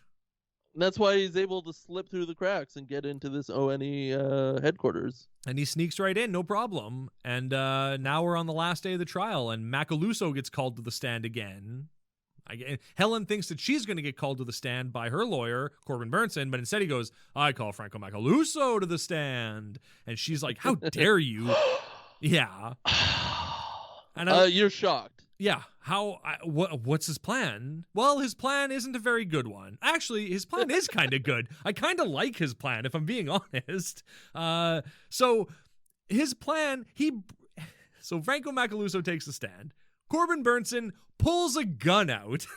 Just pulls his gun out, everyone goes, oh my God. He goes, it's cool. I'll take the bullets out. He's allowed. Yeah. Settle down. It's fine. I brought a fully loaded Magnum to court. I'm going to take the bullets out. So he does a big show of taking the bullets out, gives them to like the bailiff. And then he goes, everyone loves Franco Macaluso, right? Everyone loves this guy. And he points the gun at Franco Macaluso and goes, but would anyone here die for him? I call on anyone to come down here and take a bullet for Franco Macaluso because I left one bullet in this gun. And if someone gotta come down, take a bullet. If you love it, take a bullet for him. Which is, I get as a plan, but for him to empty the gun and be like, oh, don't worry, I emptied all the bullets except one is such a freaking weird plan. Like, the bailiff would check how many bullets he had. Yeah, and he probably would have been tackled by all of the security the second that gun came out of a bag. Like, you cannot bring a gun to court unless it's evidence. You can't, like, he snuck it in a briefcase. Yeah. Like, you can't even do that, man. Well, pre 9/11, they had metal detectors nowhere. True, not even in courtrooms. You'd wave a gun around whenever you want in courtrooms. You want to throw acid? Not the World Trade Center in Toronto. No, God, no. There would never be a terrorist attack against any place called the World Trade Center. Not in that reality. You think it was a rubber gun or Corbin Burnson's real gun? Oh, I think it was Corbin Burnson's real gun. Yeah, and like they didn't plan that scene. It wasn't in the script. No, no, God, no. He was going off script constantly in the court case, in the movie. The director's like, you know what? I want to see where he goes with this. Keep it rolling. Let's see. This might be cheaper than our original ending. Yeah, the filming of this movie very much mirrored the script itself of going off script. Yeah, for sure. Yeah, it was like, if you watched a documentary about this movie, it would just be this movie again. Yeah, this is a documentary of real events. Exactly, yeah. I love that when he's waving the gun around, pointing it at Macaluso, he points it at the judge and goes like, what about you, Your Honor? Will you take a bullet for Macaluso? Then he points it at his ex-wife, Vicky, and goes, what about you, Vicky? Do you want to save your God? Nope, nobody does. Nobody steps up to the plate for Macaluso, which, pretty damning. Kind of worked. Yeah. The plan kind of worked. Nobody even flinches. Nobody wants to die for this man who has single-handedly brought peace on Earth, but dirtier. Yeah, dirty peace. I love that there's not even reaction shots of people going like, oh, like looking down or like avoiding Corbin's eyes. Everyone's just like, nah, we're not gonna die for this guy. We don't care. Dirty peace. Dirty peace. He, for like the 4th time in a row, he has been defeated. Or I guess the 3rd time in a row. No, 4th time in a row. He was defeated in the first movie, the second movie, the third movie, and now this movie. Okay, that's cool. I didn't know if the first one, because he still hangs the guy. But they still show the VHS to everybody, yeah. The VHS, which doesn't show up in this movie. I think it's mentioned, but we don't see it again.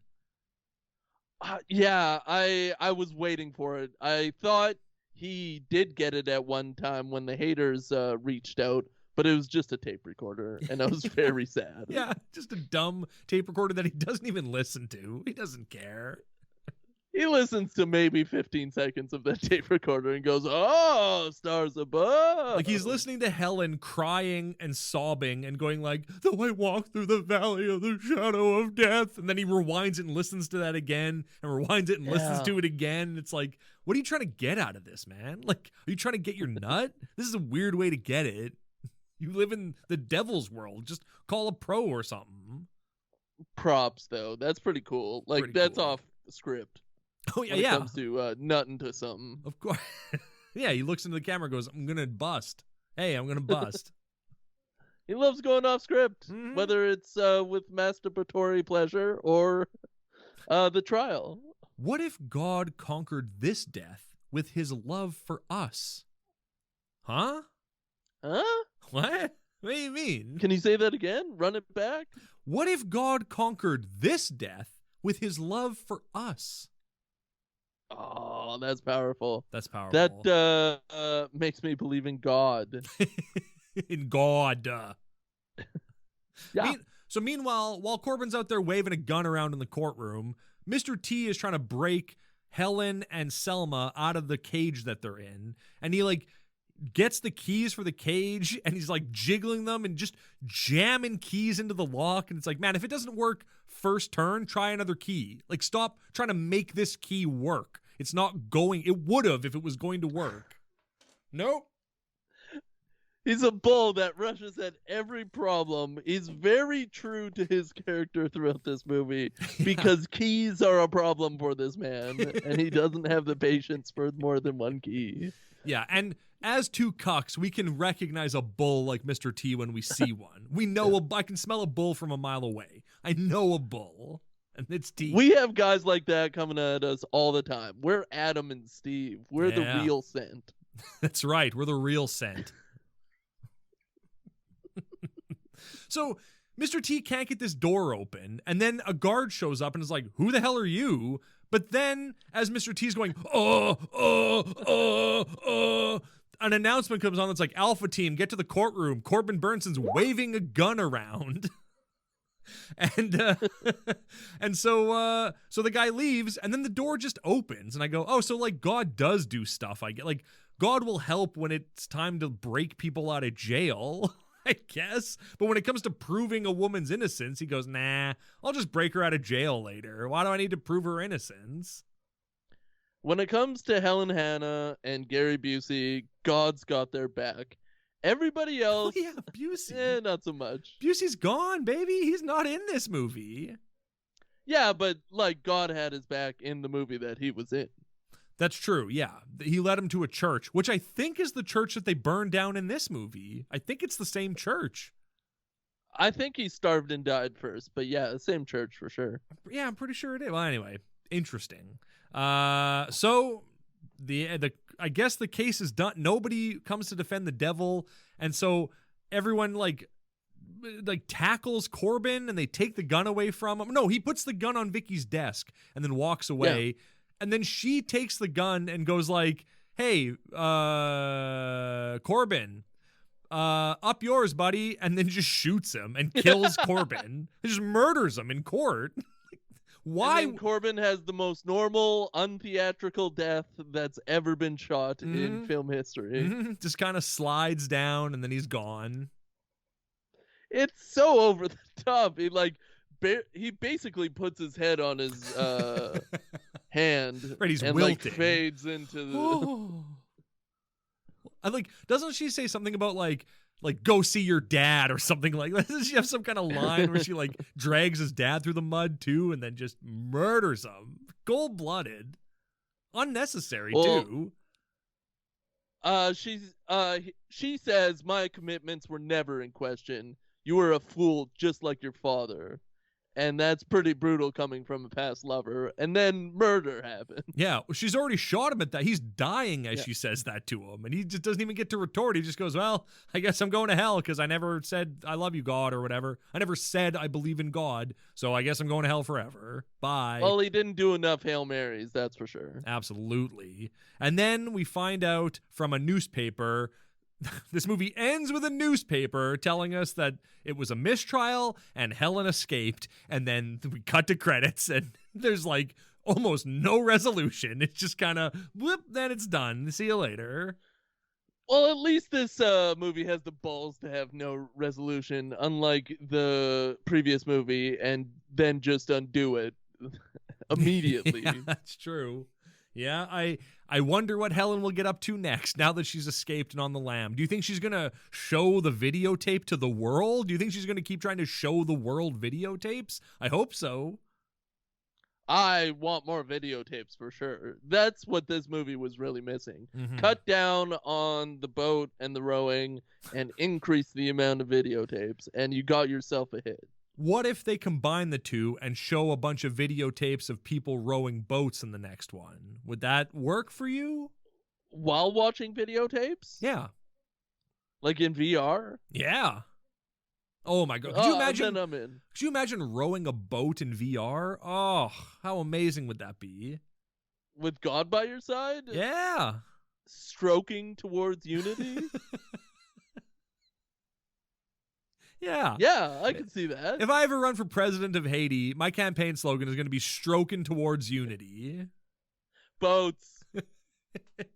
So what did you ultimately think of Apocalypse 4, Judgment? There certainly was judgment. There was a judge. There was mints. There was bowls of mints everywhere. And I hated this movie. Maybe it's just my lack of patience and being able to be steeped into the rule of law.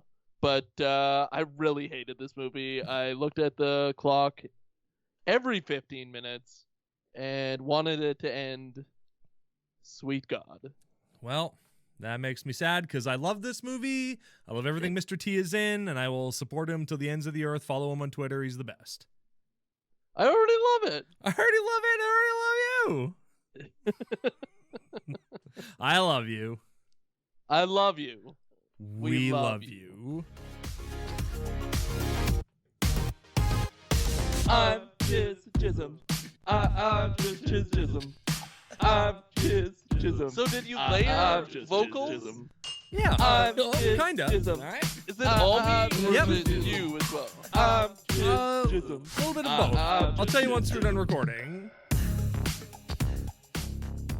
The people want to know. Oh, okay. Well, basically what I did was I